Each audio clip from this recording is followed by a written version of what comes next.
जय जगन्नाथ प्लाने तमर आज ए भिडियो आम पंचायत समितिर गठन और कार्यावली पढ़ा जोटा कि +2 board exam 2027 very very important long question political जो मानकर सब्जेक्ट अच्छी से मानी क्लास हो ना बट एवं आम रेगुलर क्लास करिया जहाँ भी तुमको सिलेक्शन लंग क्वेश्चन दिया तार आंसर आम डिटेल पढ़ा तो डेरी नक चलतु स्टार्ट करदा। जदि भी ये चैनल को प्रथम थर विजिट कर लाइक शेयर एंड सब्सक्राइब करेंगे ये selection long question with answer पाइबा। पंचायत समितिर गठन और कार्यावली यहाँ ए वर्ष सिलेक्टेड रोचे। देख फास्ट हेडिंग पॉइंट तुम लिख ये पर्यंत भारतर ग्रामीण स्थानीय स्वायत्त शासन व्यवस्थार त्रिस्तरीय पंचायत राज व्यवस्थार मध्यम स्तर में पंचायत समिति रही। अर्थात भारत में जो स्थानीय स्वायत्त शासन व्यवस्था प्रचलित अच्छी से ग्रामीण माने ग्राम स्तर में जोटा रही 3टी स्तर कौन कौन ना ग्राम पंचायत पंचायत समिति आउ जिला परिषद बुझीपाल। ता भितर पंचायत समितिटा मध्यम स्तर में आसूची। पंचायत समितिटा केउठार आसूची मध्यम स्तर में आसूची। यह साधारणतः ब्लॉक स्तर में कार्य करे। ग्राम पंचायत और जिला परिषद मध्य समन्वय स्थापन करी ग्रामीण विकास कार्य को आगे नेबा यार मुख्य उद्देश्य। अर्थात सब ग्रामांचल स्वायत्त शासन व्यवस्थार सबुठारु निम्न स्तर केउटा पिलाने निम्न स्तर होउची ग्राम पंचायत, उच्च स्तर होउची जिला परिषद, मध्यम स्तर होउची पंचायत समिति। ए पंचायत समिति कौन करे ना ग्राम पंचायत और जिला परिषद मध्य कोऑर्डिनेशन अर्थात समन्वय रक्षा करी ग्रामीण विकास कार्य को आगे नहीं थाए। हेडिंग पॉइंट बुझीपाल। बर्तमान बॉडी पार्ट को जीवा। एबे आमे देखिबा पंचायत समितिर गठन केमिति होता है। एग्जाम रे ए क्वेश्चन आसी परियो आसी थाए। तमें भी जदि प्रीवियस क्वेश्चन को देखियो सेमती ही आसी थियो। पंचायत समितिर गठन और कार्यावली लेख। तेणु गठन निहाती देखियो। गठन जेमती मु लिखी देख पंचायत समिति गठन रे निम्नलिखित सदस्य माने रही थांती। अर्थात पंचायत समिति काहाकू नहीं गठित से विषय देखिबा। निर्वाचित सदस्य हेडिंग प्रथम पॉइंट देखिबा। निर्वाचित सदस्य पंचायत समिति अंचल अर्थात ब्लॉक स्तर विभिन्न निर्वाचन मंडली सदस्य माने प्रत्यक्ष निर्वाचन माध्यम आसी थांती केउठिकी पंचायत समितिर सदस्य हेबा पई। तापरे नेक्स्ट पॉइंट अछि सरपंच मानक प्रतिनिधित्व। अर्थात सरपंच द्वारा प्रतिनिधित्व केते जन करिथांती। राज्यर आईन अनुसार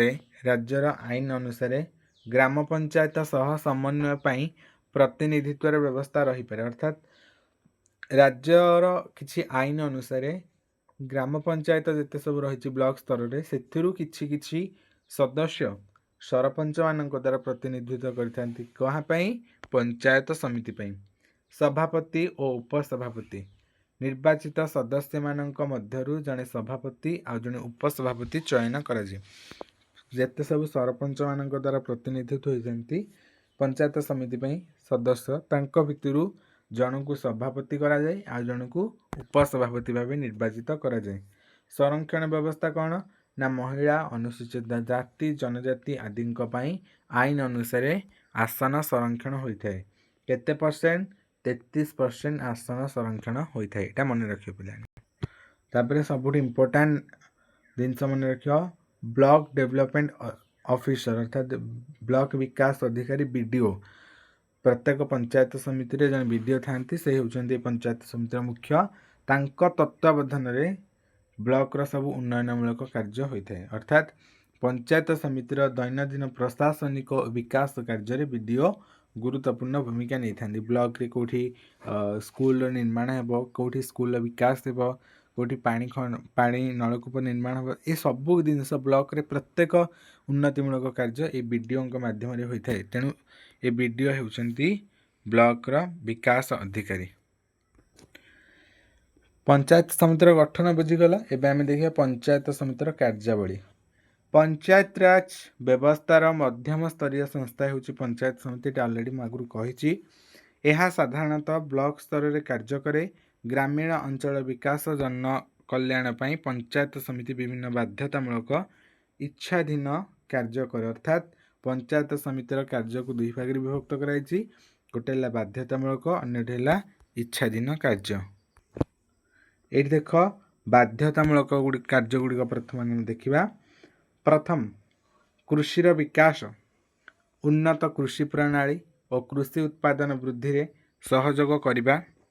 जेमती मु पॉइंट करी सेमती तुम लिख घोषी दब पिलाने को घोषिले बारंबार मन रिपीट रिविजन कले तुम एग्जाम कॉपी रे मन रहिबो लिखिपर।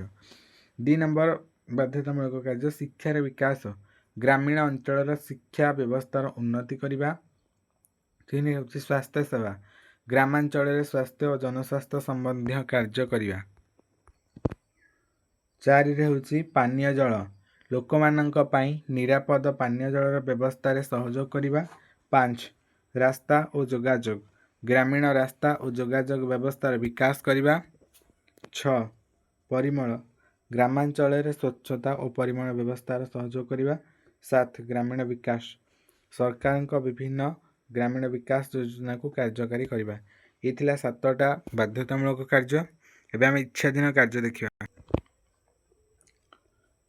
स्थानीय लोकमानक आवश्यकता, आर्थिक सामर्थ्य और उपलब्ध संबल अनुसार पंचायत समिति जो अतिरिक्त कार्य ग्रहण करें ताहाकू इच्छाधीन कार्य कहुए। यहाँ पे 2 मार्क भी जो आसला ये डेफिनेशन टा घोषिक लिखा। पंचायत समितिर इच्छाधीन कार्य कौन यहाँ लिखिक डेफिनेशन 2-3टा द्वारा इच्छाधीन कार्य लिख। देख बर्तमान एक्सप्लेन कली इच्छाधीन कार्य।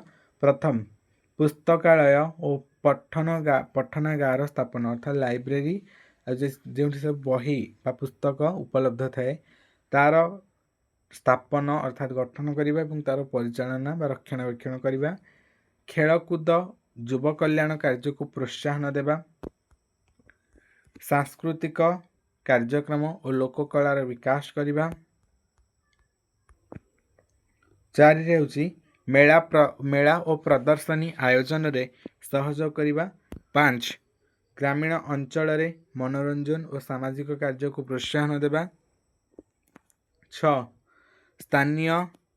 स्थानीय आवश्यकता अनुसार अतिरिक्त जनकल्याणमूलक कार्य ग्रहण करवा। ये 6टी तार होची इच्छाधीन कार्य। अर्थात ताकू कहीं बाध्यतामूलक भाव माने विरोध करेनि ना ये कार्यटा करेनि ये कार्य कर, इच्छा स्वरूप से कार्य गुड़िक कर। एवं कनक्लूजन को जीवा। पंचायत समितिर बाध्यतामूलक कार्य ग्रामीण लोकंक मौलिक आवश्यकता पूरण करे। जेतेबेले इच्छाधीन कार्य अंचलर सामाजिक सांस्कृतिक अतिरिक्त विकास रे सहायता करे। तेणु ग्रामीण विकास रे पंचायत समितिर भूमिका अत्यंत गुरुत्वपूर्ण। वीडियो को एठी एंड करुचे। जदि आशा करुचे आपको लॉन्ग क्वेश्चन भल लगी बास एतिकी तुम नोट कर घोषि दियो पिलाने आराम से तुम मार्क पाइब। जहाँ भी सिलेक्टेड दि जाऊँ लॉन्ग क्वेश्चन विथ आंसर आगू को भी 3 मार्किया आसीपे आंसर MCQ भी डिस्कसन करिया। जमार भी ओरिट होने पिलाने क्लास रेगुलर पे स्टार्ट हम। धन्यवाद।